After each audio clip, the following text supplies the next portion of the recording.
What is up, fellow sickos? I am Dan Favale coming at you with Morten Jensen of the NBA podcast and also of Yahoo Sports and also of Forbes and also of Sports Illustrated and also of First Team All. He put a shirt on for this podcast, even though I asked him to continue delayering when he showed up in a tank top. So we're all very upset with Mort, but as promised, we're moving on. We already did the most confusing teams for us in the NBA this season.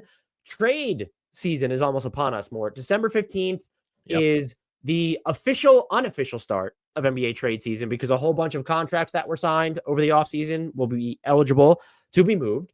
So we're going to talk about a bunch of teams that are going to define the trade deadline, we think, basically. We will begin with the East, then we will move over until the West. This will be going up on both feeds. It might be 2 episodes on the NBA podcast feed, but you won't even hear this part probably if he's putting it up like that. But it's going to be fun. A lot of teams to get to. But first and foremost, Mort, 1, how are you doing? And 2, do you actually view the officially unofficial start of trade season as a date that matters? First and foremost, I'm doing pretty well. I'm layered.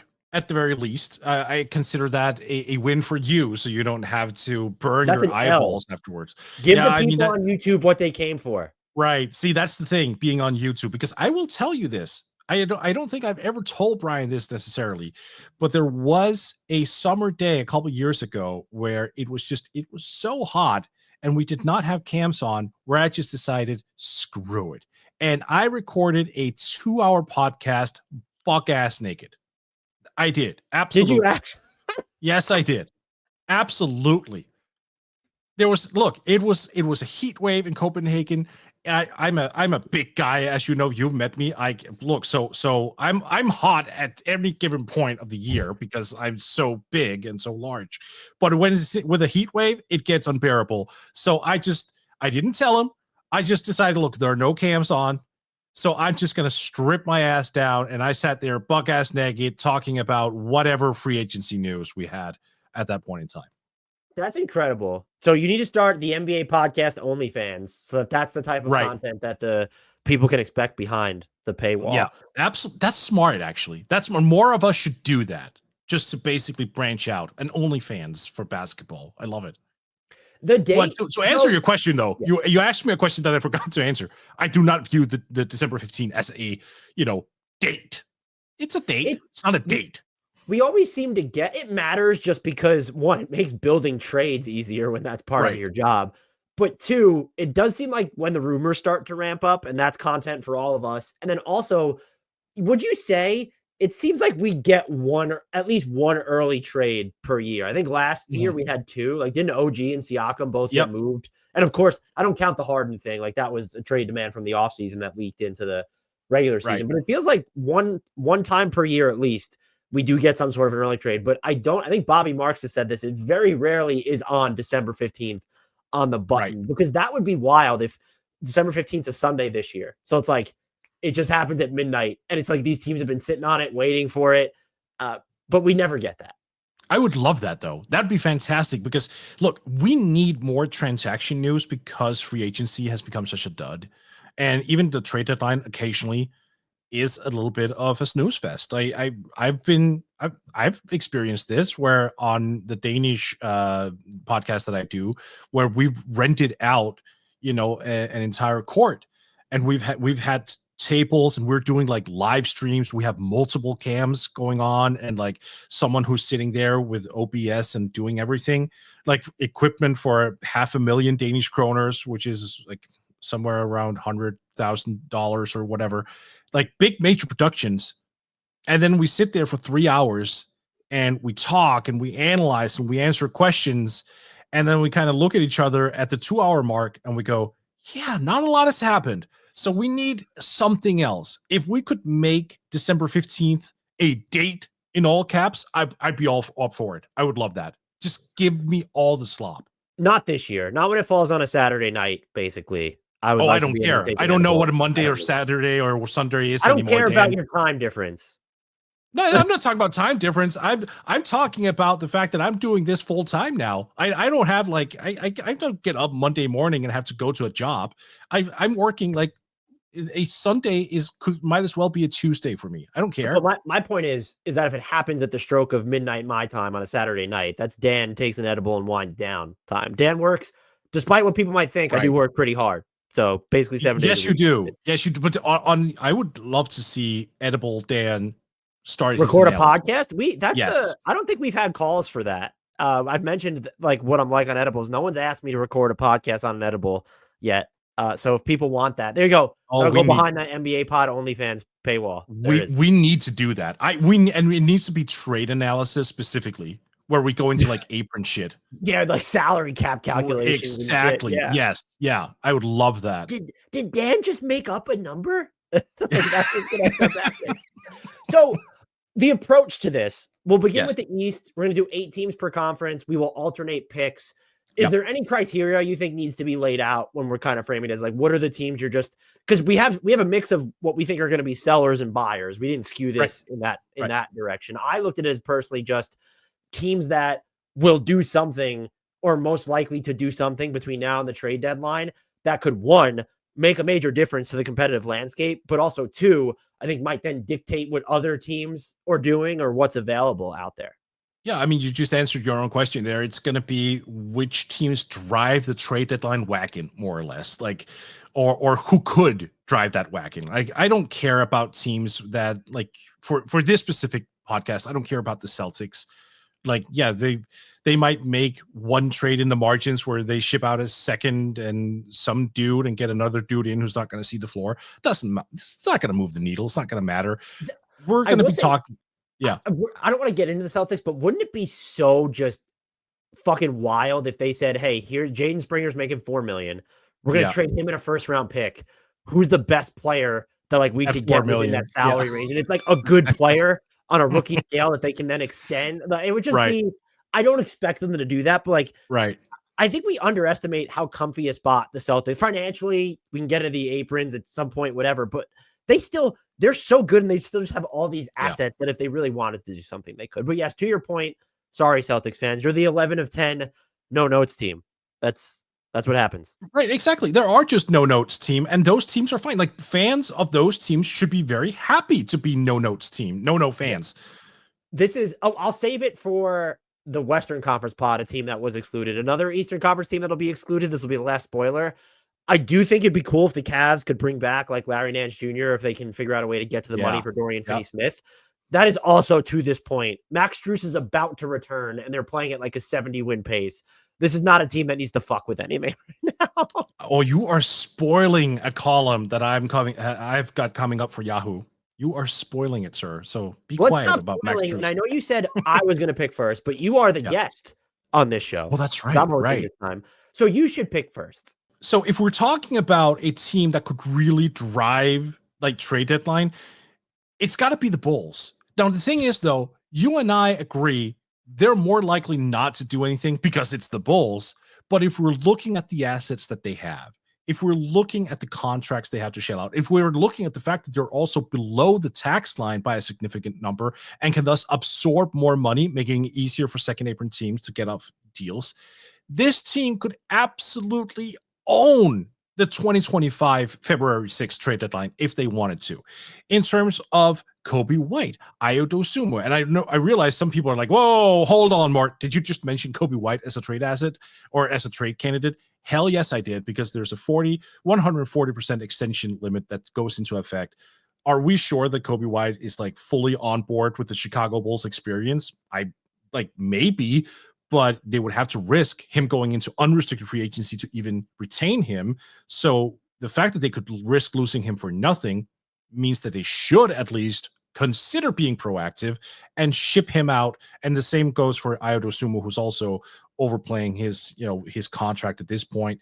There's Zach LaVine. There's also Nikola Vucevic, who right now is basically Kevin Durant from Montenegro. It's just, I don't really know how the hell that's happened. There are a lot of guys who are available, who you can make a play for. They can get a lot of in return for White, for example, because he's earning $12 million a year.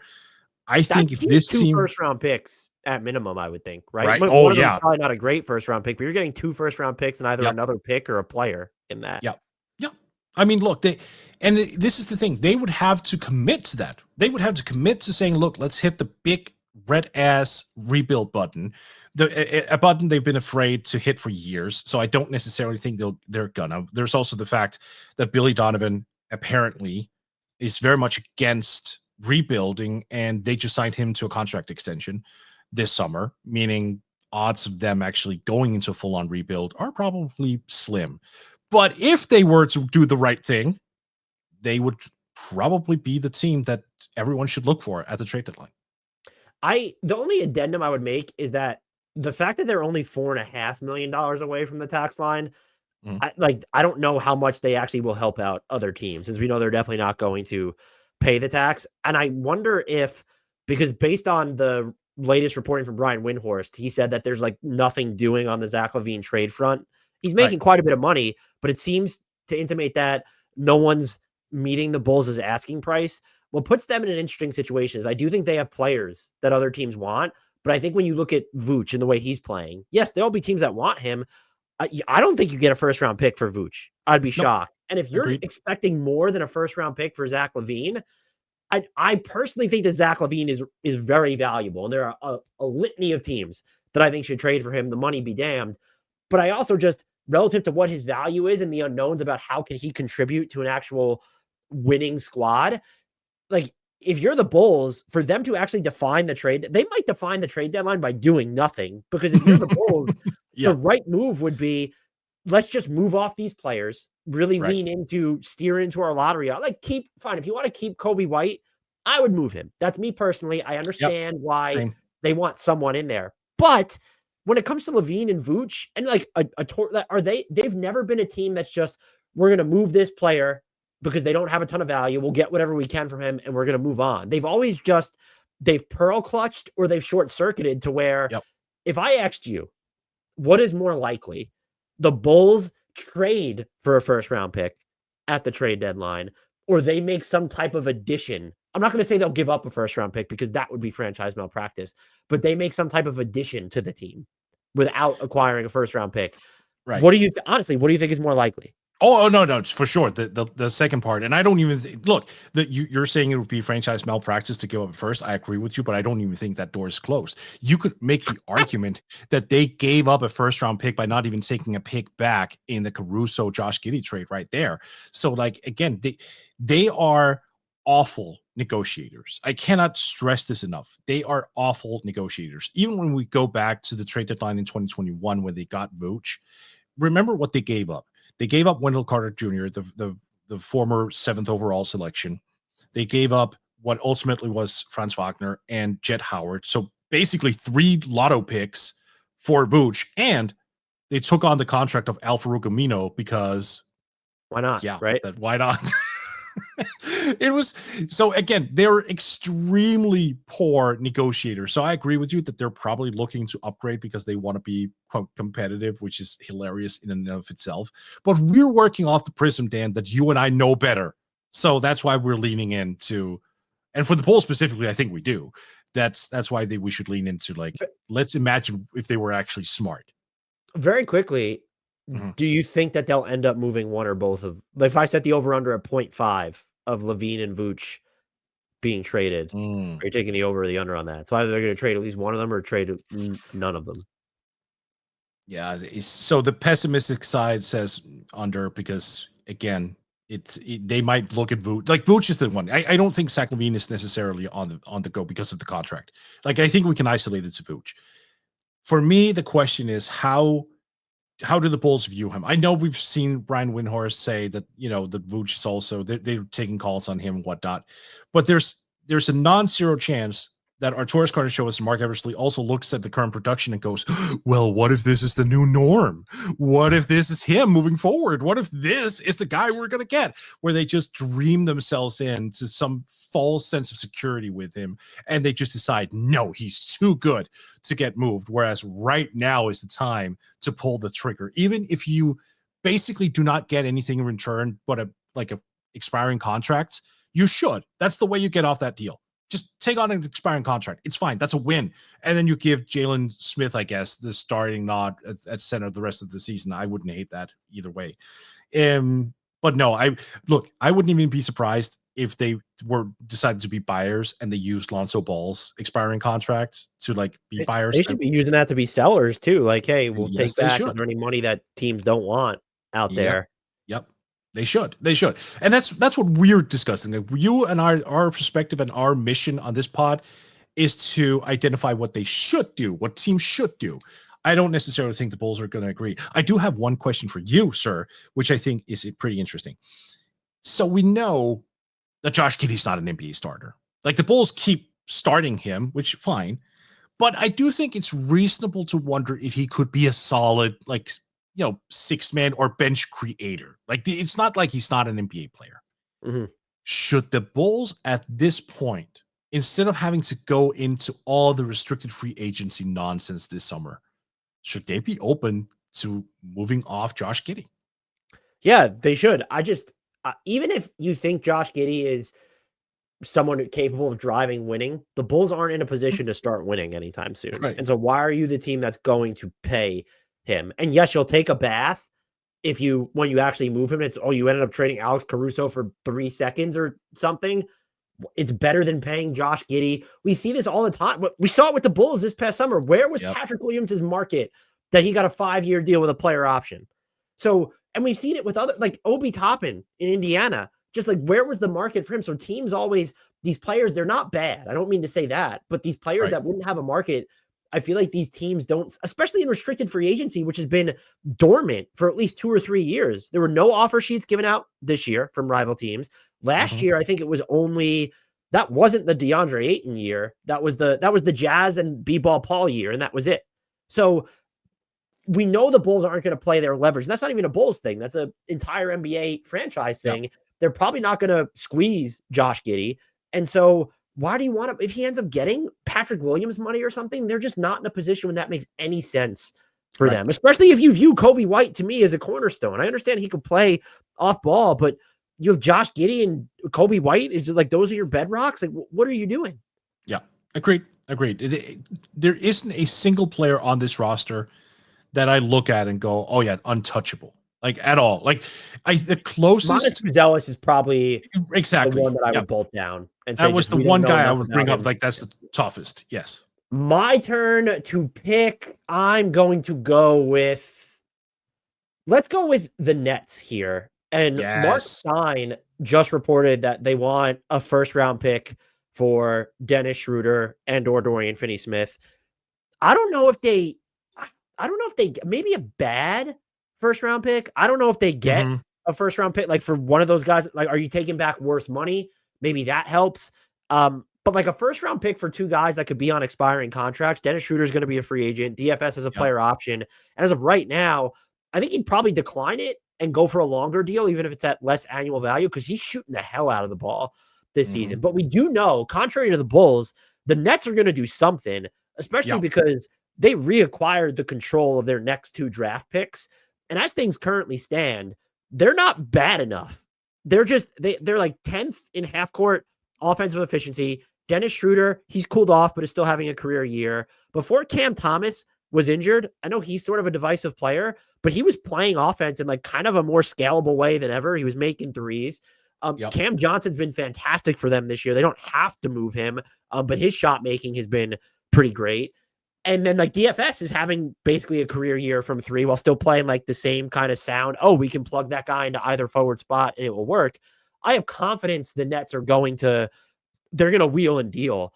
I'm just curious as to, to what end are they going to do that? I think if I had to make a prediction before I throw it to you, I think DFS and Dennis Schroeder are going to get moved. That just makes the most sense for them. And they're also not a team like Washington where it was, we couldn't get a first round pick for Tyus Jones, so we'll just let him walk for nothing. I think that they will capitalize on the value of at least Dennis Schroeder. I'm more curious to see how aggressive are they when it comes to, okay, Cam Johnson has time left on his deal. How much can you actually get for him? But also just the Cam Thomas of it all is he's going to be, he was extension eligible. He's going into restricted free agency. if you don't view him as a cornerstone, I know he's young enough or don't want to pay him a bunch of money. Do you look at moving him? And then just the other name, because I don't think there's no one on this roster who's untouchable, is Nick Claxton, because he'll be eligible to be traded. Are there going to be teams? Everyone had the Pelicans circled as a possibility. They're dead where they stand, and they found Yves Missi, so that's off. I don't know if there's another team that would actively go out and want to get him. But again, the Nets are in a position to where I think they would consider pretty much anything at this point. Yeah. The Nets, we need to hand them their flowers, because what they did in the way that they've structured some of these contracts has been brilliant. So Nick Claxton, you just mentioned it. Let's start with him. This year is the only year for the rest of his contract where he has a cap percentage of over 20. It drops down to 16.9 next year, then 14, and then 11.5%. Like right now, Nicholas Claxton is one of the most intriguing contracts on the NBA market. You can get an absolute ton for him, especially if there's a center starving roster out there that wants to go get a center somewhat on a budget where they're not committing 30% of their cap for a center. Then he is a perfect candidate. Cam Johnson to me is the big one, though, because you said it, Dan. They're winning too much. They're not really bottoming out, and they have Cooper Flag dreams. They absolutely do. Cam Johnson as well, his contract is brilliant. 16.8% this year in terms of the cap hit, and then 13.9% next year and the year after. Again, you can absolutely justify, if you're an outside team, going to ownership and say, look, here's Cameron Johnson, who's averaging almost 20 points per game and is one of the best long-range shooters in the league, and we're going to get him for what, roughly over the course of his full remaining contract, 15% of the salary cap. Yes, sir. That's a win. So you're right. They have everything going for them right now. The way that these contracts are structured is great. I do agree with you that they're not going to, I would be shocked. Is probably the better way to phrase it, if they get a first shooter because of the expiring contract element. If they get like 2 seconds, that's a win, in my opinion.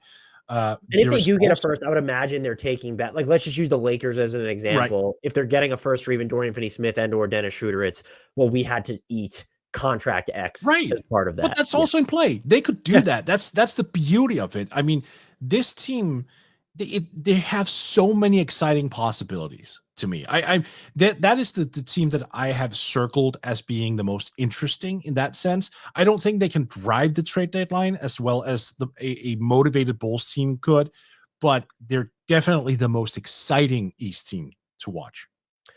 Yeah, I will say they're the teams that I've seen Cam Johnson linked to, or people suggesting he goes to. I feel like some people kind of miss the plot of what Cam Johnson is. I think people have like consider him a real wing. He's more of a combo like forward than a wing, and he's not a good rebounder. He's not a great defender. It's like when I see the Kings or the Pacers mentioned as destinations for him, yeah, he'll fit anywhere, but he makes more sense on a team that doesn't really need the rebounding or the defensive elements. Where I mean, I guess OKC doesn't need the defensive. Like OKC would make a lot of sense. I think the Lakers could make some sense. But I've been interested to see like some of the teams that are the best fits for him. I look at and I say, well, they're not really, to me, they just don't seem like the best fits for him. Like throw him in San Antonio, like just a team that all kind of like doesn't need a primary wing defender type. And I've just seen him linked to like too many teams who want another wing style defender. So we're going to talk about them later on. I wouldn't hate necessarily a deal that's centered around Cam Johnson for Bruce Brown in Toronto.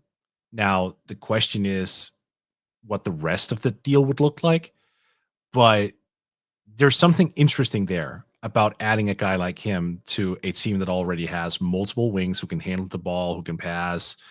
I know the team obviously in Toronto has been, super injured all year long, but imagine when they're all playing, and if you have a floor spacer like Cam Johnson that opens the floor for Quickly, for Barnes, for Barrett, Grady Dick, everyone, like you said, he fits everywhere. Like OKC is the prime destination that I think everyone has attached themselves to, and I don't hate it. Like if he ends up going there and the return is pretty modest, I'm probably going to have the Thunder over the Celtics as championship favorites at that point. Like, he's just that good, and they need someone who's a high volume 3-point shooter.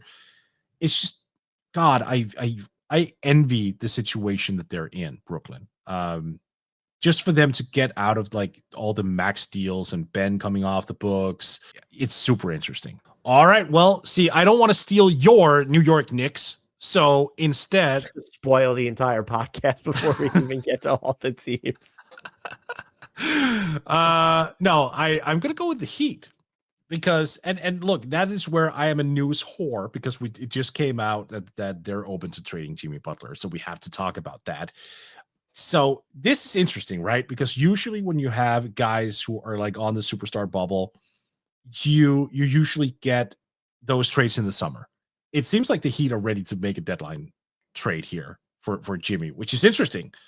I don't know what that deal is. I don't know where he makes sense, but if they're willing to pivot and go younger, I'm not necessarily saying it's the right thing to do for the Heat, but it's interesting and it puts them on a new path, which is going to be very intriguing to follow.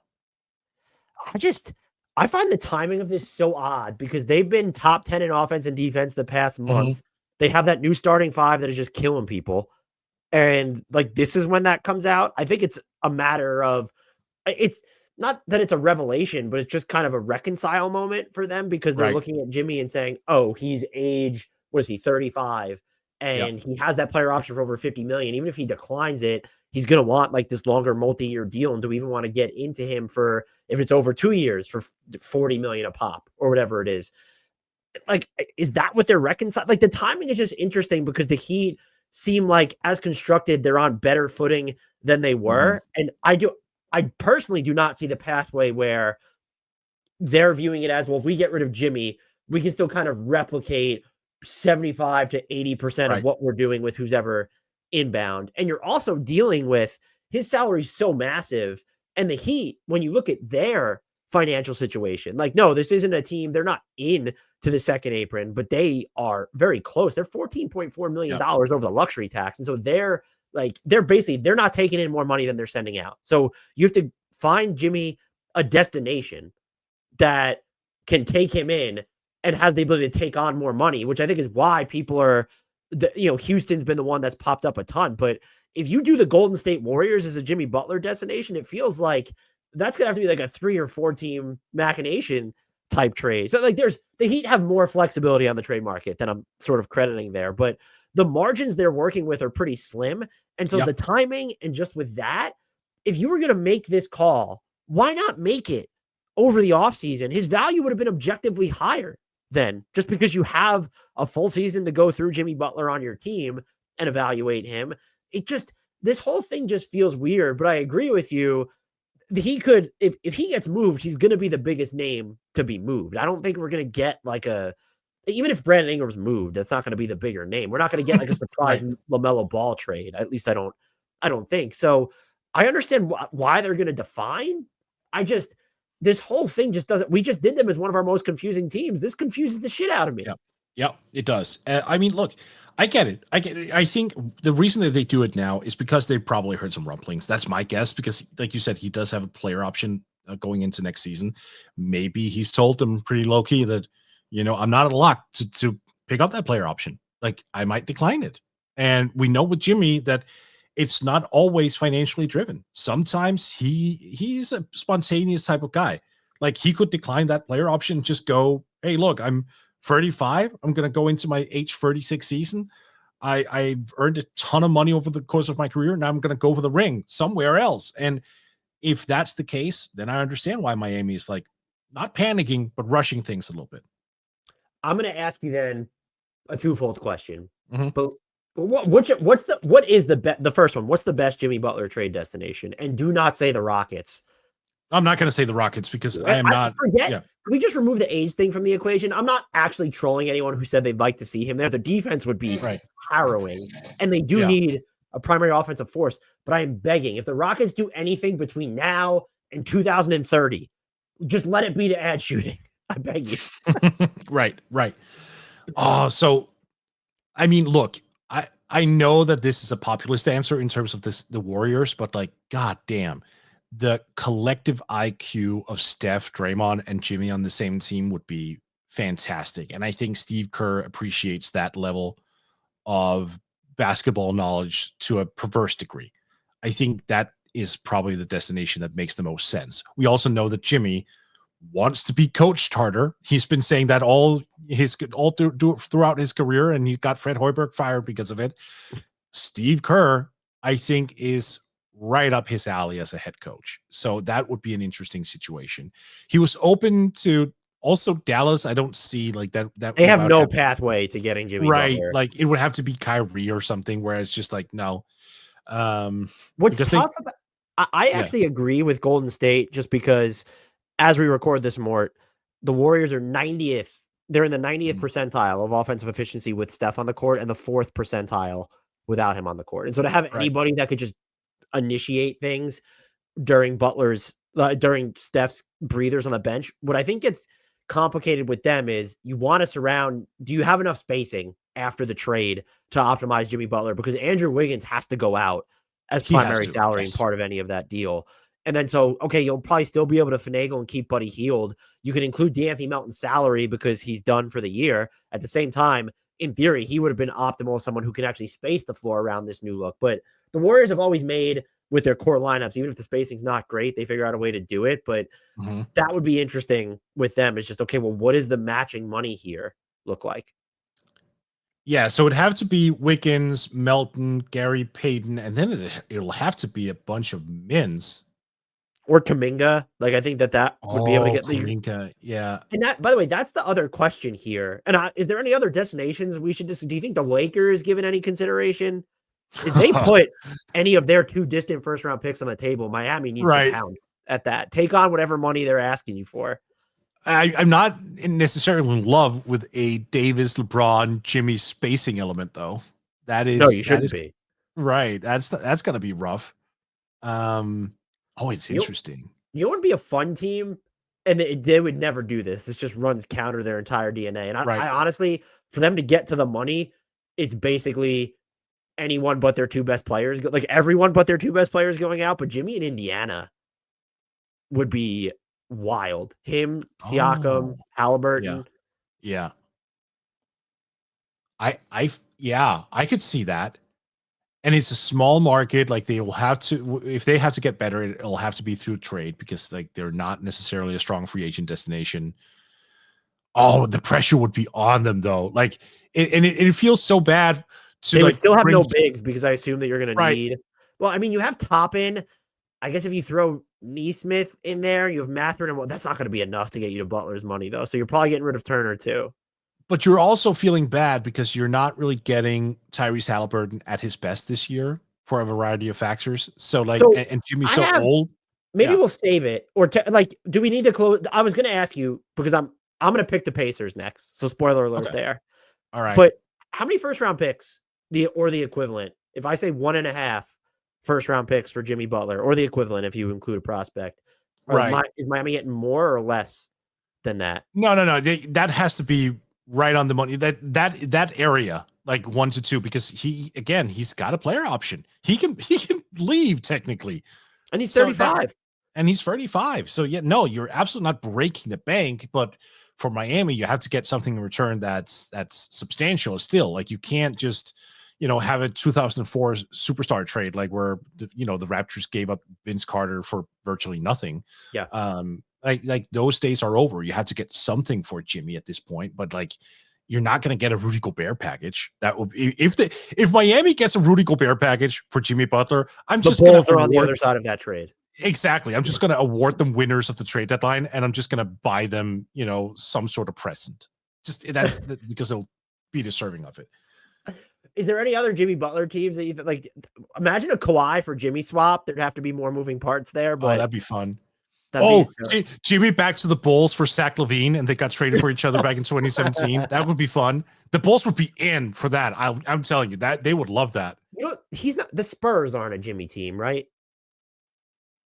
Well, I mean, in terms of their DNA, he absolutely is. The problem is, do you want to spend a lot of assets on a guy who's 35 when it's one thing to not necessarily have the same timeline, but like when Wemby's 21 or he's not even 21 yet. God, it's absurd. And like he's 20 and Jimmy's 35. I think that's a bridge too far in terms of like the different age groups. And like, because CP, I know he's about to be 40. He's not on that level as Jimmy is. Right.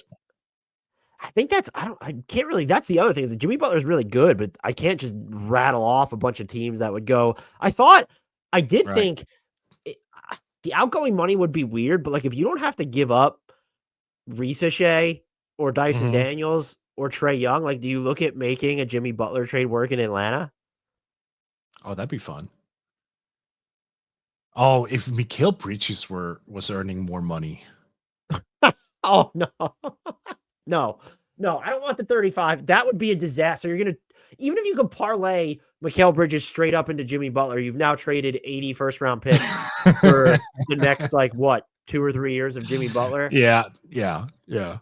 No, but I like Jimmy under tips though. I know it went wrong in Minnesota, but that situation was dead on arrival. I think that's pretty much it. And Miami, couldn't they turn it's just weird. They gave up a pick for Terry Rozier last year, but I do think to wrap up on the Heat, it does feel like they've kind of now telegraphed, well, perhaps they're not sellers, but they certainly ain't buying. Right. If you're shopping Jimmy Butler, we're not going to see them trade another first-round pick or just try to make an upgrade that way then, I'm assuming. I'm really looking through all the teams here, and there isn't a single one that just jumps off the page and goes, oh, yeah, there's the Jimmy Butler destination. Well, now go with me on this. All right. There's going to be other money involved, and you're going to have to figure out what it is. But do you consider trying to build something around Jamal Murray if you're Denver? That final first-round pick of Jamal Murray's on the table, and oh wait, he can't be traded this year. He signed the extension. That's never mind. Correct. So I was thinking about that. That's one part. So when you just said that, I was reminded of it. I actually had forgotten that, but just to make the money work, that's a tough one. I would love to see like Jokic, Butler, and Aaron Gordon on the floor together. That would be the biggest like volleyball team of all time. I would love that. But does that team have enough shooting? No, because I mean, Michael Porter Jr., if you can even begin to make the money work, he's got to go out. How do you make the money work? Oh, no, I thought you had, I thought under your scenario, I know you corrected yourself, but even if you could make like Jamal Murray work, that would. They would still mix shooting. Who are you attached? So even if you're using your prime, like let's say this was the off season or something, so you have Jamal Murray or Michael Porter Jr. as the other, like you would still have to give up another sizable salary, which you don't. Does Zeke Naji and Dario Saric get you there? That's like $13 million on top of Michael Porter Jr. What's that get you to? Yeah, 13. Yeah, you could just about right. You could get there, but it's going to be 3 or 4 for one. It feels like. Yeah, and that's an off-season move. That's definitely not. That's not a mid-season move. Nope. Well, it's interesting, though, the fact that they're open just to pivoting off of Jimmy.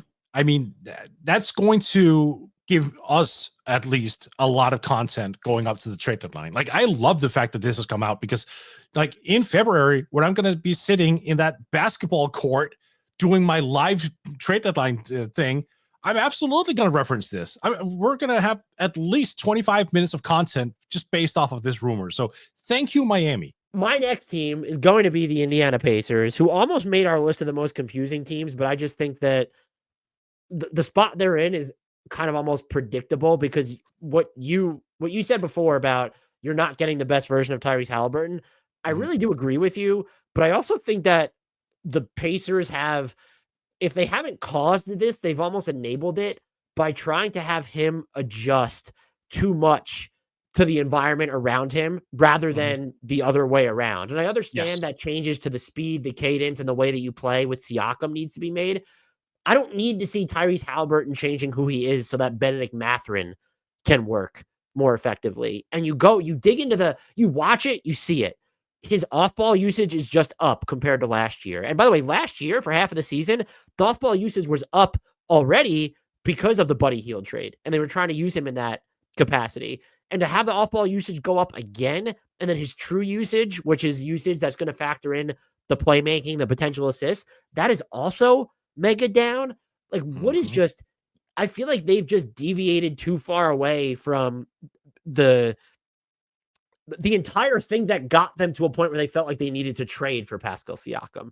And so they need to recapture that identity. And yes, I know Halliburton had the hamstring injury last year, dealing with back stuff this year. He's clearly not the same. I look at this team and I don't think they could do nothing. And we know they've needed a wing, like skews defensively, a properly sized wing, I should say, right, for roughly forever.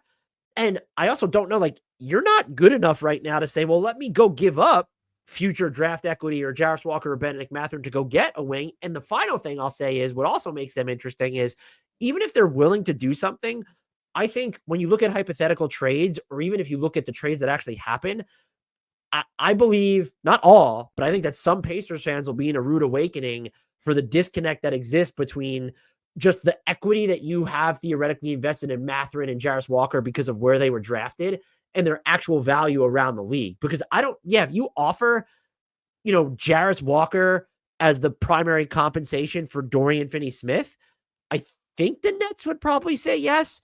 But I'm assuming that Pacers fans are going to be like, oh, hell no. I don't know that you're getting much more out of a Jarvis Walker trade than a Dorian Finney-Smith type of player. Because and if you think you are, you need to then point me that you're not getting, Jarvis Walker or Benedict Mathurin is not going to get you Herb Jones. So I want to be clear, isn't available. But I think it's easy to say, which would make sense, by the way, from the Pacers perspective, if we're trading one of these should be two blue chip prospects, we need to get a commensurate return, even if there's other salary and other draft equity attached. I get that. I don't think either of these guys, even with how well Benedict Mathurin has fared in a role that, again, I really do think Indiana's kowtowed to his style a little bit too much. Yes. I don't think you're going to get a ton. And then the final thing, your primary salary anchor going out is going to be Obi Toppin. Another team taking on that contract that has 3 years and $45 million roughly remaining after this year, but he's on a 4-year, $60 million deal. They're going to view that as part of the outbound value for the Pacers. As in, I'm meaning getting off of Obi Toppin's contract, I would say there are very few teams that will consider that a net neutral deal. And so you can't just say Obi Toppin and Jarvis Walker for star X. It's not going to work like that because Obi Toppin around the league, I can say this definitively, is considered a net negative contract. Oh, yeah. There's, like you just said, star. There's no way they're going to. Well, I just meant like even Obi Toppin plus Jarvis. I'm like, name the higher end role player that you think would work. That is going to get. Yeah, okay. Would that get you Dorian Finney-Smith and then the Nets inserting other money in there? Okay, maybe. But is that a move that you want to make as the Pacers to give up on Jarvis Walker, who there's still clearly potential there, but I don't think he's ever going to be the player the Pacers need, at least not within the window of Siakam. I mean, maybe Halliburton because he's so young, but certainly not Siakam. Agreed. I think the bigger name to talk about, and you brought him up earlier, is Benedict Mathurin.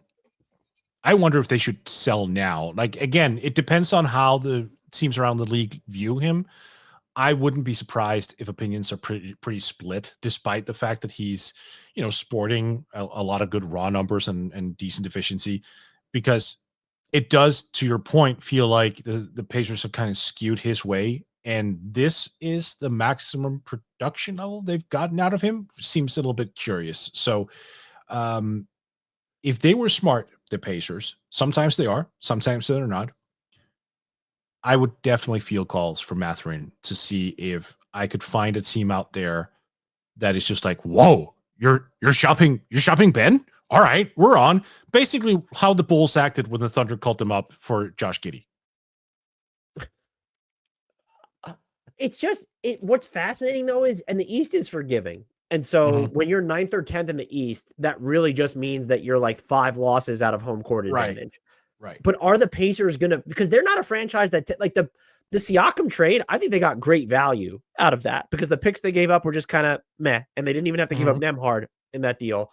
But like that was almost out of character for their level of aggression because they're not a franchise that acts, it's not even just brashly, but starkly, I would say. And when you're sitting here, on the fringes of the Eastern Conference playoff discussion, 25, 30 games into the season, or if we get to the trade deadline and they're still floating around this area. So you're more than halfway through the season.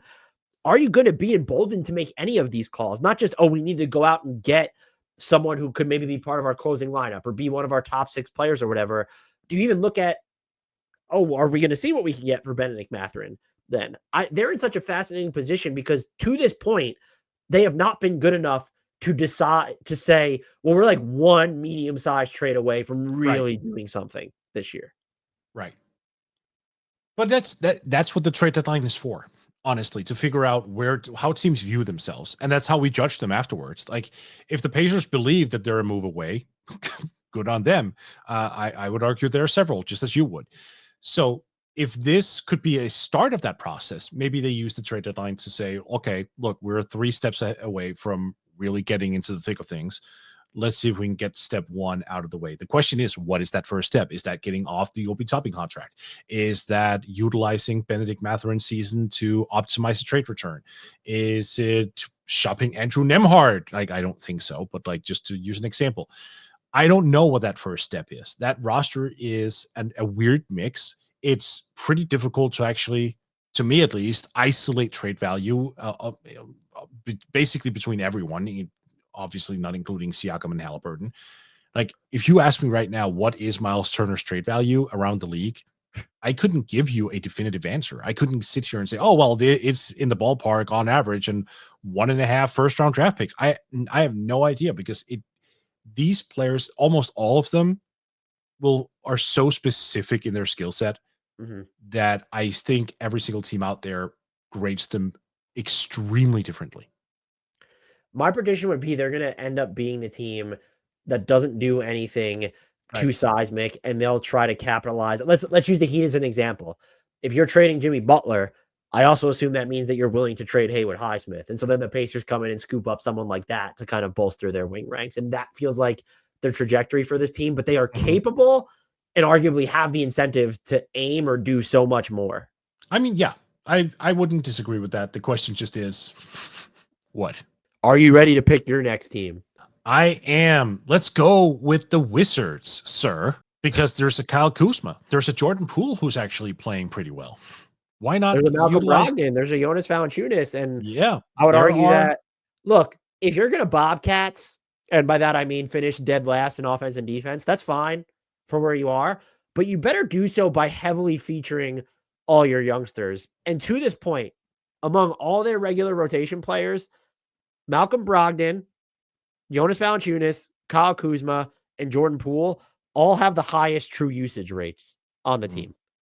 So it's, we've seen them experiment with Bub Carrington and Bilal, but when everybody's healthy, like, it's time to really get to this point. I understand you're trying to audition these guys for the trade deadline, but who among the names we just listed, Jordan Poole, insofar as he has any trade value, it's not getting any better. Because like he's performed well this season. So teams still view him as a net negative, which they probably do.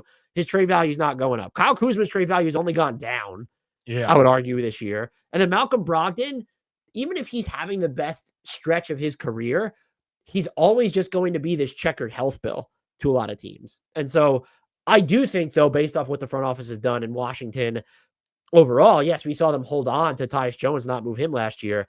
I look at those 4 names and I have to think, one of them is at least guaranteed to get moved, if not 2. Right. And that's where I am at as well. I just don't think you can justify hanging on to those guys. Kyle Kuzma is weird, right? Like, that's a weird situation. I was very, I was surprised that he was on the opening night roster for them. I thought for sure he'd get moved over the course of the offseason, and that just did not materialize. I'm just not sure what their vision is. Like, they were pretty open by saying, well, we're going to try to restructure everything, which means, yeah, we're rebuilding from scratch. And they still have these remnants that is so out of place that doesn't really move the needle a whole lot for them. So it's those guys for sure. If they can get off of them, I would be shocked if one of them remains, like if they don't trade anyone. But who do you think primarily of those 4 is the biggest candidate to get moved? I would still say Jordan Poole, just because now we're seeing that he gets like, he's least likely to get moved. You think so? Why? Who wants that contract? Well, I mean, at least he's producing now.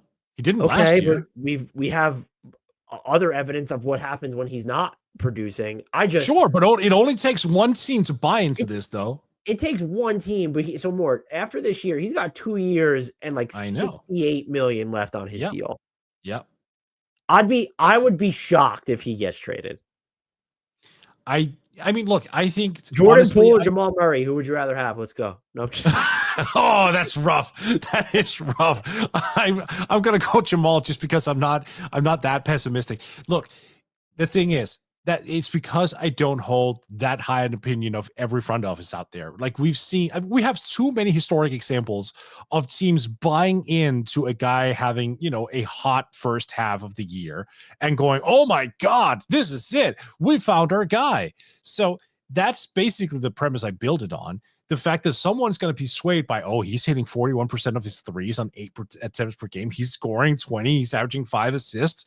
Look, we can unlock him. It's basically the Arrested Development meme, but it happens all the time. Like, it might work for us. I would normally say that I think Brogdon is most likely to be traded because he isn't expiring and they're not going to keep him around. But that number is just so 22.5 that's not someone just taking a flyer on someone for a half season. Like that's a huge number. So I think it's Kyle Kuzma because he's more of a long-term piece type for any team that he goes to in that contract. I mean, he's been chucking this year, but it declined. So he's at 21.5 million next year and then 19.4 the year after that. That's eminently workable if you're a team that's trying to contend and you have other players to pay or you're dealing with some payroll concerns. And I really do believe, despite what we've seen at times in Washington, this is someone who has improved as a positional defender, and I think he can be more plug and play on offense. It's just we haven't seen him on a team that requires him to play such a role in quite some time. But see, here's the I would have agreed with you, but also the fact that he's still on the roster is what makes me question whether that trade value that we think he has is genuine. Because last year, 22 points per game, 6.5 boards, 4 assists. He was a very underrated, playmaker at the 4 position. He was canning 2 threes per game. He was getting to the foul line. No trade during the offseason. None. No big resolution there. So I viewed that as well as him not being moved over the offseason as sort of they want 2 outright not sucky first round picks for him or the equivalent. And they're now going to reach the stage where if they're not going to get that, they will then just take the best offer, which we know will include at least 1 first round pick, I'm assuming. And he also, just because of his size and there is some positional malleability there, way more so than any of the other 3 names, like of Valanciunas or Brogdon or Poole, I think you can just envision more teams being interested in him. And his number, they're different players, and I do think Jeremy Grant is better, but his number is easier to work with because he's making like $15 million bucks less. And that's the thing. That's why I have been curious as to why he hasn't been moved yet. That's basically what it boils down to for me, because you would think that you could bank in a guy who put up those numbers, put up in that production. They didn't. And again, it just makes me wonder, like, what is the overall feel of him around the league? Because I agree with you. On the surface and from what you and I know, he should be the far more attractive piece out there. But have we really heard any real buzz over the past 6 months, 8 months about him being, oh yeah, like a lot of teams are in for him? Well, what was the report? I don't know who had, like, I don't know who had this, but that he turned down a trade to Dallas last year. I don't know why Kyle Kuzma has veto power, but that's off. Yeah. No, I mean, look, and that's why I'm going Poole instead, though. I think some team is gonna basically talk themselves into it. So you think Jordan Poole is more likely to get traded than Kyle Kuzma? I do. We have some type of bet here of who's more likely to get traded. I don't know what the loser has to do, but someone timestamp this, receipt it. I'm betting Mort. Mort has to record his OnlyFans podcast. I have to record my OnlyFans podcast. The great part is people are going to go into this video. If I'm wrong, they're just going to look at the name tag where it says Grant Hughes and not my name. And that's great. So people are gonna think Grant is an idiot. Well, I'm going to fix that live and then I'll have to fix it in post. A lot of technical difficulties through this podcast that hopefully listeners will not experience. But here's the thing though. I look, on the surface, I agree with you. Like, you and I share the same idea of who should be the most valuable trade piece. I'm just saying that sometimes, despite the fact that we're approaching this from a logical standpoint, a lot of NBA teams don't react logically, which is kind of why I'm going with Poole, because there could be someone out there just going, this is who we need. This is a guard who can make things happen. He's a guard who's hitting 41% of the field, or sort of from three. He's like 25. Let's go for it. There's upside. We can change him. I have less faith, I think, than you do in NBA front offices. I'm going to pick the New York Knickerbockers next. I just find them fascinating because they have a top 5 net rating, the best offense in the league. They should get Precious Achiuwa is back. Mitchell Robinson's eventually going to come back. The Precious Achiuwa deal seems like it was made just to be traded. I don't define the deadline might be a little bit strong, but they clearly need something. And I'm just curious to see if they'd be willing to move Mitchell Robinson when he's probably at the nadir of his value, or if they'd rather just roll the dice on him coming back, seeing what he looks like with town, seeing if they could have the best backup center in the NBA then at that point. And I think what's also fascinating here is it's easy to point and say, this is what they need. And look, right now, they need defense, and they need Mikal Bridges to continue to be better on defense. Right. They rank dead last in points allowed per possession against top 20 offenses, not top 10, top 20. That's awful. And you're not going to win a title by doing that. I think that they have improved, not so much defensively, but like the team has clearly gotten better when you watch them, including Mikal Bridges on offense. My whole point is, though, even if you get these defensive upgrades at the point of attack, how much of a difference do they make? Because you have your closing 5, you have your top 5 guys. And it's not like you're one, I would be shocked if they're moving one of those top 5 guys. But 2, like, you're not going to pull Mikal Bridges to play Deuce McBride, or you're not pulling and I would be shocked are you going to pull Josh Hart to ever close with 2 bigs? Because I think you could say, what if they kind of just change up the big situation where if you can figure out a way to get Robert Williams while giving up Mitchell Robinson, that makes sense for you. It could make sense for you because Robert Williams is way more dynamic on offense, but like, what are you willing to give up to get someone who is probably never closing games for you? Right. And what can you give up? It seems like they've sort of stretched the limits of what they can actually do. They got that Wizards pick that's never going to convey. So 2 future seconds is how I would frame it. Exactly. I mean, look, you wanted to put them on, this list. That's fair. I personally did not see why they could be a driver of the trade deadline. They don't think they have the asset. Like, even if they make a trade, sort of like a Boston-ish kind of situation where it's a small marginal move, not necessarily someone who's going to come in and play major minutes, someone who's going to move the needle any, at least not that I see. I could be wrong. Like, what type of deal is being talked about in Knicks land? I don't know. Like, what are the fans discussing? I think everyone's torn between they want better point of attack defense, or they want another reserve wing, or do they need to change up? I think a lot of people do believe that with Precious Achiuwa back, and then if Mitchell Robinson does return, they might have the answer there. But like, those are their needs. They could use, it's weird to say because you have OG Anunoby, Josh Hart, and Mikal Bridges, but you do need another reserve wing because Bacome Dadier is not ready.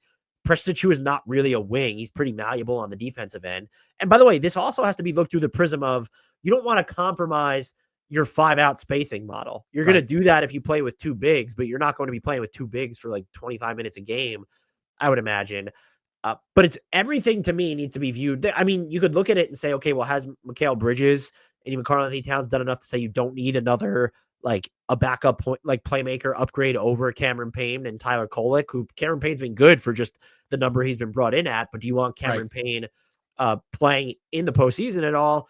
And then you have Deuce McBride, but that's not really his bag. Like, he's going to come in, he's going to give you plug and play offense and defense. So they're fascinating to me because I think they probably have more options available than people credit because they haven't played every single chip in their bag. At the same time, you do get to the point of, well, what are you actually doing here? Like, what is the cost? And then what is the benefit of that? It seems more likely that Could they be one of the teams that just goes out and gets a Duop Reef? And it's, okay, this is someone who's going to play spot big minutes. We gave up a second to get him or whatever. Right. But I also think that you could look at them, and as good as they've been, they still do feel like one significant rotation piece away from being mentioned in the same breath as Boston and Cleveland and OKC. Right. And that's where I wonder what they even have to offer. Like, yeah, you have a couple seconds. There's the fake first from Washington, right? And then the contract of Precious Achua. What does that really fetch you? I do nasty things to get Toumani Camara on this team. Yeah, I know you would. Yeah, that would be a real upgrade. I'm not going to downplay. Yeah, you bench Mikal Bridges at that point, right, and throw Toumani Camara in there and cook. No, but like that would be a real asset. The thing is, Portland is probably well aware of how good he is, and that's where I'm questioning whether there's even a deal to be found there. Well, so Blazers fans have told me that Toumani Camara is the second most important player of their rebuild. If that's the state of their rebuild, that's concerning to me. That's true. Yes.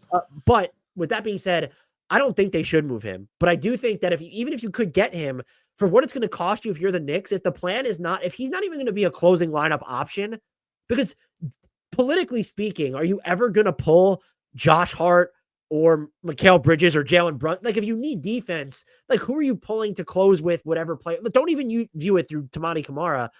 You can't justify. You can't justify, or I should say, you're not going to get better, I don't think, than your top five. And so all these other moves then, and you need to think smaller, but you're not necessarily built to make a small trade other than, okay, if you move Precious Achiuwa, because if you're moving Mitchell Robinson, like, that's a significant player. Yes, it is. Yes. So I think that's the tough spot that they're kind of in. I agree with that. And that's why I probably wouldn't have put him on specifically this list, because I do think it's very limited. And even if they were to shop Mitch, I mean, look, the injury pattern is so concerning. Yeah, and he hasn't played in right forever at this point. Yeah. I have such a hard time seeing this team make a substantial move. Feels like it's going to, like I said before, it's going to be one of those marginal ones that is probably not going to move the needle. Although I agree with the needs that they have, I don't think it's solvable. Like at the trade deadline. Precious Achiuwa plus small salary X and get Cody Martin. Would that do anything for you? Or would you rather keep Precious Achiuwa because he can fill a big man void? Yeah, I would because you can't trust Mitch. You can't like look, even if Jericho Sims and Ariel Hug-Porty time, baby. Oh God, no! Like Achiuwa at least can play some spot minutes at the five. Sorry. So yeah, no, I don't think a wing is the biggest need. Although I get what you're saying there. I would want some rim protection, some stability there. If Mitchell Robinson is going to help me do that by getting back and then staying healthy, which is the big question, I'm opting for that instead of sacrificing either him or Achiuwa for a wing. Honestly, I prefer the wing route just because I think then it spares OG Anunoby and Mikal Bridges, right, and even Josh Hart. Okay, these guys don't all have to play 37 plus minutes a game on average, and during the regular season. I think maybe that's what probably should have mentioned this earlier. Is just it's almost a matter of can you get someone who will help you eat some innings during the regular season? I mean, look, I know you said Pacome Daddier isn't ready, and I agree with you, but maybe say screw it and play him anyway for at least 12, 13, 14 minutes per game. You can't get Tibbs to pull his starters up 20 with 4 minutes to go. You're not going to get him to just play. I know. I heard it. And I was reminded who was on the sideline. That's why you need to give them a real option to insert into the game. But I was just trying to approach this logically, because you could basically play on two horses at once, where you expedite Daddier's experience level and his development, and you shave some minutes off OG, Mikal, Hart. But you're right, that's probably not going to happen. Cameron Payne as your backup wing now, and then Tyler as your backup. I was going to say he's been pretty good this year, but as a backup wing, probably not. Yep. There you go. Tyler Kolek is going to just take over the backup point guard role. Then throw Payne in as the wing. Honestly, it's a good question though. Like, I don't see an immediate response there. Is there a minimum guy who could be interesting? Like Are you talking about wings or just in wings? general? Like what is Torrey Craig earning? What is He's Torrey around Craig? the minimum, so that could Right. technically work. Yeah, 2.8. Sneaky Like good offensive that's rebounder too. right. That's a sort of a deal that could be interesting. They might be, I mean, they'll be restricted in who they can get, but like they might also be a buyout team. Just if the player was making less than the Yeah, agreed. mid-level. Oh wait, Yeah. they're first apron, so they're gonna have to that'll be a restriction for them. Right. They're hard capped at the second apron. Only 580,000 under the second. Well, apron. that's what makes it's not like unnavigable, but that's also what makes their trade stuff so tough is that they have to take back. They basically just have to take back less money than they're sending out at this point. And anyone they sign off the buyout market. So what's the mid-level this year? 12.9. So they need to be earning under $12.9 million if they get bought out. I haven't really dug into buyout candidates, but they feel like a team that could certainly be a buyout. Like they'll be monitoring the buyout market. Well, look, that's not for now. Buyouts, that's after the trade deadline. I can't be bothered talking about buyouts at this point. Oh man, if Larry Nance Jr. ends up getting bought out in Atlanta, sign me up. Is he earning below that? Is he really? He's at 11.2. Would you trade? Oh my God. Like, let's just Atlanta, just because Capella is going to be a free agent. Would you trade Mitch for Larry Nance Jr.? Or would you want absolutely? Yeah, like why would the Hawks though? Because they want someone who's under contract, like Capella. Let's say they don't want to pay Capella and Nance, and they think those guys are going to cost too much money together for whatever reason. Mitch is under contract. All right. So yeah, I see where you're going. Okay. Yeah, no, absolutely. I would. Like, I think Atlanta would be the ones who had to be convinced, but yes, absolutely. Yeah, I mean, if you could give me Vic Krejci and Larry Nance Jr. for Mitchell Robinson, and that might be something you have to consider. All right. So the Toronto Raptors, I don't have a lot to say about them, but I do think they are deserving of a mention here. I think a lot of people are a little too harsh on them because like they've been so injured. Like they haven't had a single game this year with RJ Barrett, Emmanuel Quickly, and Scotty Barnes played at the same time. That's just not happened this year, like at all. This team is so interesting to me because they have Bruce Brown's expiring $23 million contract. Now, a lot of people would go, well, they can just let that expire and then they'll have some wiggle room going into next summer. No, they will not, because that's when Scotty Barnes' extension kicks in. He's going to be earning $28 million more than he is this year. So that's a substantial raise. So the question is, should you get out ahead of things, both with Bruce Brown and maybe even Chris Boucher as well, and say, look, that pains me. What can we do for what can we get for those two that are longer term deals? So we can actually maintain that sort of flexibility, because they're not going to have cap space. This is going to have to be a team that operates us over the cap for a lot of years to come. So why not just by the way, cap space doesn't matter anymore. They had the chance to have cap space this year and they went the opposite route. So So why not? You just wouldn't look at, I guess, but then if you're doing that, you need to acquire someone who's better than those guys, because otherwise it's why not just re-sign those guys and roll over their salary. Maybe Bruce Brown doesn't want to be there, although he looks pretty happy in his cowboy outfits this year. So and so this is one of the most forgotten items, in my opinion, within the NBA is communication. So like if you have a very good relationship with a player and an agent, and if you just communicate and talk frequently, you have a pretty good idea of where a guy is leaning. So if you know that Bruce is interested in re-signing there, I agree with you. Then I wouldn't trade him necessarily, because he's not going to command $23 million again per year. That's not going to happen. You can get him for cheaper than that. But if he is like, I'm waffling a little bit, I have one foot out the door, I might look at different options, then absolutely you need to be proactive, right? That's the dance of an NBA general manager. Boucher is I have no idea where he's leaning. So that's a similar situation. But I would at the very least have a trade lined up before the deadline that I have sort of an option on if I'm them, where I can say, okay, we got this in the bag. We can go there if we want to, because just having that flexibility of having a big contract on the books as well that you can move down the line, for example, that'd be huge. Do you view them as a team that would kind of buy? I think buying is a stretch, right? Because you're still giving up Bruce Brown. Like right now, he hasn't played this year. So what I'm basically saying is you need to have, I think you should just prioritize your salary cap optimization. That's what I will say. Because so Scotty Barnes just went out again. So he's going to be out for at least a few weeks. We don't really know when quickly he's going to come back. I don't think they're in a rush to like get better because I think they fully realize they have a real crack at Cooper Flag, for example. But they're not your traditional rebuilding team. Like this team No, is, first of all, they can be pretty. They played a lot of competitive games this yeah. year. And look, they're good. If you look, Yeah. it's almost been the silver lining. I'm writing about this over at Forbes as well.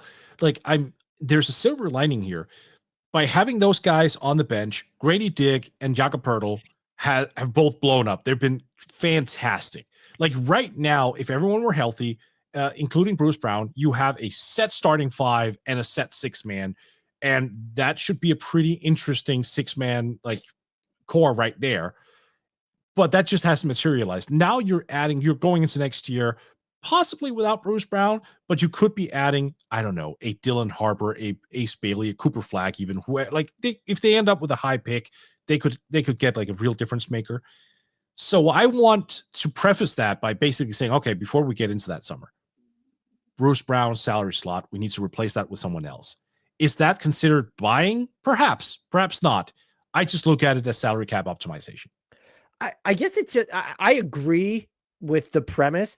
It's just a weird line to straddle because if you're giving up Bruce Brown's expiring salary, especially while he's injured, I mean, let's just say, like, what team is the contract you're getting back is one the other team probably doesn't want. So you have to toe that line of, well, we're getting someone who can still be a valuable salary anchor in a trade, at least as an expiring, to where, okay, maybe they're being overpaid like a Bruce Brown, but it's not so long term that now we're just kind of bag holding here. And that's a very different, that's like a really thin line to toe.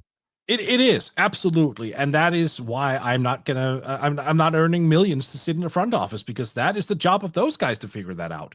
But I do think that is one way they could go about in this trade deadline, because I think the Raptors are underrated in that sense. Like everyone looks at the record 7-18 and they go, oh my God, they've been crap. But they haven't really. I mean, they've just been injured as hell. We did a segment on this earlier in the season, and it's held true. They are the perfect kind of bad. There's development, there's fun, there's competitiveness, and yet they're not winning. I mean, you could probably make the case at some point you want to see them win fewer games. I mean, the second worst record in the East. No, like you're still firmly in like the lottery. They've been the perfect kind of bad this year. They have. They really have. And that's why I think they're super interesting to watch going into this trade deadline, because they also have a lot of options at their disposal. The only contract I think springs to mind, and he's been playing, this isn't last year, Zach Collins, but like that would be the type of deal where he has 1 year left after this year, right? And maybe the Spurs want to clear that money off the books. And Bruce Brown, if he's healthy, he's kind of a Spursy player. Yeah, so I love that. Love that. That's really good, because I wrote an article before the season, by the way, and this is actually funny. So I got aggregated just last week on it, because, and that's I wrote the article before the season even began. I basically pitched a deal that would send Bruce Brown and I think it was Chris Boucher to Portland for DeAndre Ayton. So because at that point we didn't know that Jakob Pertl would take this leap. Right. And I didn't know. No one knew. Well, I think, to be fair, a lot of Raptors fans were really espousing his value to when it comes like offensively and unlocking things even last year. Right. But he still took a major step up this year to the point where we're all kind of like, oh, he had that level in him. Right. So that was an idea I had at the time. Not there anymore, because Jakob Pertl obviously has basically said, what did you write, Mort? Fuck you. I'm going to take that center spot for myself. Thank you very much. So now there's just not that need. Kelly Olynyk is also still around, by the way. It's so interesting to get a guy like Zach Collins in there, though, because you can sort of play him at the 4 as well, or you can play Kelly Olynyk at the 4. Like you can make that work. There's a very loose term. Right. But he's been better this year. He's been pretty bad the past few games, I believe. But yeah, I mean, if I'm the Spurs, I'm pouncing it. Even if Bruce Brown's not going to play this season, I might just pounce at getting off Zach Collins' money. Even if I have to include a second, I'm doing Zach Collins for Bruce Brown for sure. Yeah. That's probably one of those deals the Spurs would like to take back. Our final pick is on me. and I'm going to close this out. No teams in the East being talked about after this, Mort. We got to go with the Philadelphia 76ers, right? Yes, sir. They have a human trade exception in KJ Martin. They have 4 movable first round picks. They could move Jared McCain, although I don't know. I don't necessarily know why they would want to. Joel Embiid is back. Yeah. So things are trending upward for them. They've moved all the way up to 12th in the Eastern Conference as we record this. That's a big deal. But look, again, that only means they're like a 4-game winning streak away from being in 4th place. That is true. That is true. Yes. I thought you were trolling Brian Saporik with that one. Yeah. Okay. They were always going to define the trade deadline because everyone viewed this team as, well, they're built to make another. It might not be a mega move because you look at their payroll moving forward. Daryl Morey can say he's the authorization to do whatever he wants.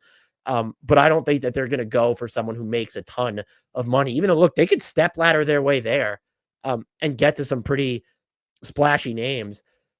I just don't know what they're going to do anymore. I think you still kind of have to go the route of ultra aggression, but like the Paul George and Joel Embiid decisions are now looking more fragile than ever. Let's put it. So you view it on both sides of the fence saying, well, now our window is even shorter maybe than we thought. So we have to go all in, or it's, well, our window just might never open. And so like, we kind of need to take a step back and we'll recalibrate over the summer. What do you think they're going to, they are built to do all sorts. That 2028 Clippers first round pick is one of the most, I know the Clippers are playing well this year, but that's still one of the most valuable assets on the trade market when you're looking at draft picks specifically. What do you expect them to do? That honestly, I have no clue because they are, like you said, they're all over the place. I just have not been able to get a good read on them. I would actually look, I'm copping out on that one, and I'm asking you a question instead because this is where I'm at. You just brought up Embiid and Paul George, so I want to just get into that. If you were offered, if the Philadelphia, you're Daryl Morey, oh god, there are 2 teams calling you. Both of them are able, and this is pure fantasy, but we're still rolling with it. They're offering you expiring contracts for Joe and Paul George. They're basically giving you a lifeline to get out of those deals. What do you do, Dan? Look, so I actually think the Sixers are going to be fine because if you want to get out of the Joel Embiid business, you never would have gotten into the Paul George business. Right. How I agree. Yes, and 2, I really do think that we make every Joel Embiid return from injury into this nightmare scenario when we have eons and eons of data and past precedent that he takes a while to ramp up. Now, this knee stuff is concerning for obvious reasons, but this is just what happens. I think that we're going to get to a point this season where we're going to start seeing the social media posts of, oh, Joel Embiid is back. So I don't think I was wrong about the Sixers in terms of I thought they were one of the inner circle title contenders. I really do not think they belong there anymore, but I tend to be more optimistic about what they can do at least this season. So if you're calling and offering me, if you're calling and offering me expiring deals for those 2, I'm going to say no. You could say you want to rejigger around Maxey and McCain. I can't get there. Right. I agree with you on that. It's just it's been a question that I've been getting a lot from the Danish sides, a lot of Danish listeners. I do think it's fair for what. So I'm not right, and that's the thing. Audience. Yeah. The more questions I got of it, like I was like, okay, that it's a legitimate question. Like I do definitely lean on your side as well. I think you're in it. Like you're absolutely right. They committed to Joe. They knew that Paul George was 34 and has just a rough injury history as basically Kawhi. If you're looking over the past 5 years, so this was them just rolling out the dice and saying whatever happens happens. I think they're in it and they think they're committed. Do I think there's a chance in hell that they get to the finals? Oh, probably not. Like again, I think we talked about this over the last pod. Like I'm just at that point now where there's so much history against Joe in the playoffs and health and whatnot that I'm at the point where I need to see it to believe it. I can't go in and go, oh yeah, the Sixers are going to be like a real threat in this year's playoffs. I can't. It's been so many years now where they're entered the postseason with someone out or drastically diminished over the course of a series. So I just don't have the faith in them being a finals candidate. That said, I agree. They just need to run the course. But do they need to give up more assets to build on what they have? I think the route to go is, Yeah. can we, and I think you can make a case for like what their biggest needs are. I think you can make a case for a wing, maybe a pure 4, another combo big, so that when Joel Embiid is invariably out, you're not just in the Andre Drummond business or Yabusele business. Right. You go a bunch of different directions, but I think the actual move, like overall, would be a first round pick, outgoing salary for player X that cracks, a high part of our, like, so 2 names that spring to mind for me is Dorian Finney-Smith. So you have Kelly Oubre Jr., KJ Martin, include a first, get Dorian Finney-Smith. Or I thought about this because I think he could play next to Embiid, but like, would Isaiah Stewart tickle your fancy at all if you're Philly? Oh, that's interesting because he can play both the 4, the 5. He can stretch a little bit. Defensively, he's trending upwards. Solid rebounder. I guess this presumes that he would stretch a little bit. They've punted on his 3-point volume in Detroit for most of this year. But like he showed enough career-wise that I trust him to take the ball. Yeah. Right. Like I'm not nervous about him not taking threes anywhere else. I think you can mimic some of the same sets with Embiid, obviously with less efficiency and less effectivity. But you can to a certain point. That'd be interesting. I don't hate that. Isaiah Stewart is a good name. He's also young, so like if things tend to go poorly, he's on that Tyrese Maxey, Jared McCain timeline. Yeah, I like that. That's a good thing. And he's Detroit's best big, with all due respect to Jalen Duren. The problem is that he's not someone who's ever going to play a ton of minutes, it seems like. Philly's almost the better fit. Detroit's like too good to think in terms of they could use extra first-round picks, but if I'm Detroit, I'm probably not doing it for one first-round pick. If it's the Clippers pick, then we have a discussion, but I'm not giving up the Clippers pick if I'm Philly. But Philly is almost not a better spot for him, but like Detroit needs a big that could play a bunch of minutes.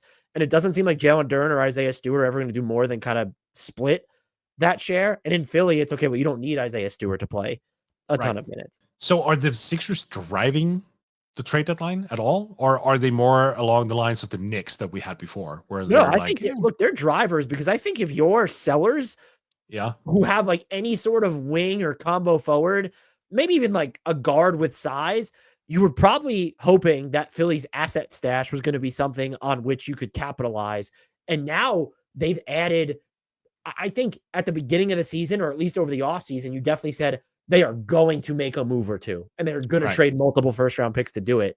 And now it's, well, are they? And so they've added this degree of uncertainty to it that I think if you're sellers, because I bet you even Washington was like, hey, maybe like we'll get one of their first for Kyle Kuzma or something if they want to step ladder their way up there, a tougher salary to meet. I honestly do believe that teams, not that they assumed they would be the team the Sixers would break bread with, but they were a team that prospective sellers look at and say, there's movable first-round picks there that will be moved. And so we're going to try and wait that out and see how it is resolved. Okay, those were our Eastern Conference teams that are most fascinating to us ahead of the 2025 NBA trade deadline. We will be doing a second podcast where we talk about our most interesting Western Conference teams, because we went double up what we were supposed to do. We said we were going to do 45 minutes on the East and 45 minutes on the West, and we did about close to 90 minutes on the East. So everybody's getting extra content out of this. Hopefully you appreciate it. Mort, though, can you just tell our fantastic listeners, if they are not already listening to you or reading you, where they can find you and all your great work? Well, thank you so much for having me. Really appreciate it. You can find my work at the NBA podcast, first and foremost, where you are a frequent guest. You can also find my work over at Yahoo Sports, Sports Illustrated, and Forbes. Until next time, and as always, I'll leave everybody with the shout out to the one, the only, the indelible, not available for trade right now, but he might be able to be signed at some point, Mr. Frank Ntilikina.